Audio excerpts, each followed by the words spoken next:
we used to rehearse songs, and we used to come out and perform those songs better than the artists who actually recorded the songs themselves. And, you know, when I think about back in the day, nobody could exemplify the sound that we had. And you know, you have a lot of people, a lot of musicians who it takes a special group of guys to develop a certain chemistry. You know, once you find that chemistry, it's locked. And that's something that's irreplaceable.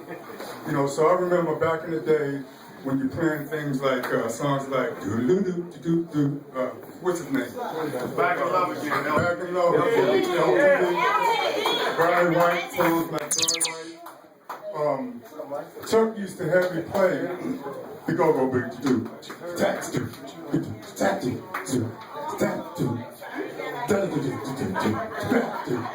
For example. And so basically, he had me do no rolls, you know, it was 2 on 4 on the snare, it was 4 on 4 on the bass drum, and 8 notes on the stop cymbal. So basically, you know, it taught me a form of discipline. Back then, you talked about in the mid-1970s. So the beat, Grover Washington beat was developed a long time before that record was even released. Wow. You know what I mean? And Chuck Brown and my father originated the group called the Soul Searchers, believe it or not, back in 1967. You know, my father passed in 1970, and I became Chuck's drummer back in 1973, 74, for almost 11 and 12 years, so I had a lot of success with Chuck. So he taught me a form of discipline by not rolling, by anything that I played, that it means something.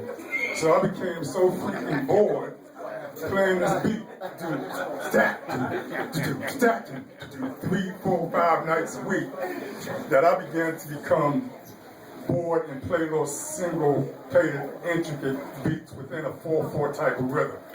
Musicians know what I'm talking about. Talk to them. And so basically the song Go-Go Swing, if you listen to it carefully and listen to my work on the sock cymbal, that's what I'm talking about as far as the intricacy beats within a 4/4 type of rhythm out of boredom. You know, and it developed into something that's unique today, and it'll never ever be taken away. Sampled by everybody. So that's, it's sampled by a lot of people. So, you know, I owe Chuck Brown, and we as a community owe Chuck Brown a lot of credit, because if it wasn't for him, definitely it would not be go-go music, ladies and gentlemen. Yes. You know, even though they give Chuck a lot of credit as far as him creating it all, he did not. It was a group effort, okay, and he knows it. He has a lot of love, a lot of support, even though he's gone. He's made his mark musically, and I could never ever forget that. And so praises go out to Chuck Brown as far as I'm concerned. We love him. I love you guys too. Thank you so much for everything. One more time, y'all, for the Legendary Sugarfoot Ricky Wellman. Yeah!